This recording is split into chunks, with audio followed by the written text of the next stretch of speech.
നമ്മുടെ ക്വിസൈസിലുള്ള ആദാമിൻ്റെ ചായക്കടയിലാണ് കേട്ടോ. ഞാൻ രാവിലെ തന്നെ എഴുന്നേറ്റിട്ട് ഒരു സുലൈമാനിയൊക്കെ ഓർഡർ ചെയ്ത്. ഈ റെസ്റ്റോറൻറ്റിൻ്റെ പ്രത്യേകത എന്താണെന്ന് വെച്ച് കഴിഞ്ഞാൽ നമ്മുടെ പഴയകാല ഗൃഹാതുരത്വമൊക്കെ ഉണർത്തുന്ന രീതിയിലുള്ള നമ്മുടെ റാന്തൽ വിളക്ക് പോരാഞ്ഞിട്ട് നമ്മളുടെ ഈ ചോറ്റുപാത്രങ്ങളില്ലേ, ചെമ്പിൻ്റെ ചോറ്റുപാത്രം, അതുപോലെ നമ്മളുടെ വെള്ളം എടുത്ത് വെച്ചിരിക്കുന്നതും ചെമ്പിൻ്റെ പാത്രത്തിലാണ്.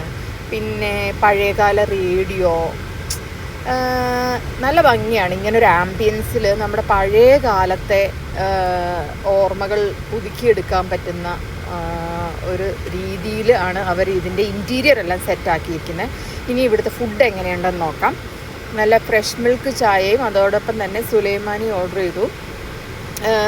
കണ്ടിട്ട് കുടിക്കാൻ തോന്നുന്ന രീതിയിലുള്ള അപ്പിയറൻസൊക്കെയാണ് ചായ. ഞാനൊന്ന് കുടിച്ച് നോക്കട്ടെ. നല്ല ടേസ്റ്റായിട്ടുണ്ട് ചായക്ക് തന്നെ. നമ്മളിപ്പോൾ എന്തായാലും ഓർഡർ ചെയ്തിരിക്കുന്ന പുട്ടും പപ്പടവും ബീഫ് കറിയും ഇടിയപ്പവുമാണ്. കണ്ടിട്ട് നല്ല ഭംഗിയൊക്കെ ഉണ്ട്. ടേസ്റ്റ് എങ്ങനെയുണ്ടെന്ന് നോക്കാം. നല്ല ചൂട് സ്പൈസി ബീഫ് കറിയാണെന്ന് തോന്നുന്നു കണ്ടിട്ട്. പുട്ടിൻ്റെ പുറത്തേക്ക് അങ്ങോട്ട് ഒഴിച്ചിട്ട് നല്ലപോലെ പപ്പടമൊക്കെ അങ്ങോട്ട് പൊട്ടിച്ച് കുഴച്ച് കൂട്ടി ഒന്ന് അടിച്ചു നോക്കാം. പുട്ടും ബീഫും എന്ന് പറഞ്ഞാൽ വളരെ നല്ലൊരു കോമ്പിനേഷനാണ്.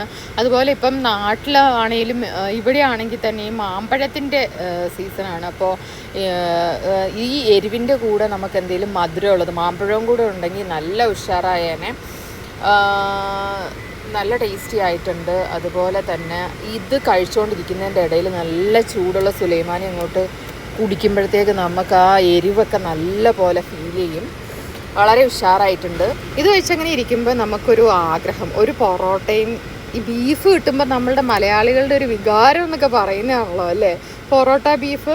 അപ്പം ഇത് പൊറോട്ടയും കൂടെ ഒന്ന് ട്രൈ ചെയ്യാമെന്ന് വെച്ച് അങ്ങനെ നമ്മളൊരു പൊറോട്ട വാങ്ങിച്ചു. പൊറോട്ട എന്ന് പറയുമ്പോൾ നല്ല നൂൽ പൊറോട്ടയുടെ ഒക്കെ ഫീലിലുള്ള ഒരു പൊറോട്ട എനിക്ക് കിട്ടി. അതിലേക്ക് നല്ല ബീഫ് ഒഴിച്ച് കഴിച്ചപ്പോൾ നല്ല സ്വാദിഷ്ടമായിരുന്നു. അപ്പോൾ എല്ലാവരും ദുബായിലുള്ളവരും അജ്മാൻ ഷാർജ എല്ലാവരും ക്വിസൈസിൽ എല്ലാവർക്കും അറിയാവുന്നതാണ് ആദാമിൻ്റെ ചായക്കട. ഞാൻ ഒന്നുകൂടെ ആരെങ്കിലും അറിഞ്ഞിട്ടില്ലെങ്കിൽ ഒന്നും കൂടെ എല്ലാവരെയും അറിയിക്കാൻ വേണ്ടി റീൽസ് ഇട്ടതാണ്. പിന്നെ ഇതിൻ്റെ ബാക്കിയുള്ള സ്ഥലങ്ങൾ കൂടി ഞാനൊന്ന് കാണിച്ചു തരാം. അതിൻ്റെ മെയിൻ എൻട്രൻസിൽ തന്നെ ഈ റേഡിയോ എന്ന് പറയുന്ന ഭയങ്കര കളർഫുള്ളാണ് കേട്ടോ. നമ്മളൊരു സ്ഥലത്ത് നിന്ന് ഭക്ഷണം കഴിക്കാതിരിക്കുമ്പോൾ അതിൻ്റെ ആംബിയൻസും കൂടെ വളരെ നല്ലതാണെങ്കിൽ നമ്മളുടെ മനസ്സങ്ങോട്ട് നിറയും. പ്രത്യേകിച്ച് നമ്മൾ ഈ ദുബായിൽ നിൽക്കുമ്പോഴത്തേക്ക് നമുക്ക് നാട്ടിലെ പ്രതീതി ഉണർത്തുന്ന രീതിയിലുള്ള ആംബിയൻസ് ഒക്കെ ആണെങ്കിൽ നമുക്ക് നാട്ടിലിരുന്ന് കഴിക്കുന്ന ഒരു ഫീലിംഗ് ഒക്കെ കിട്ടും. കണ്ടോ, നമ്മുടെ നാട്ടിലെ തട്ടുകടയിൽ കിട്ടുന്ന പലതരം നാരങ്ങ മുട്ടായി, ചക്കര മുട്ടായി, അങ്ങനെ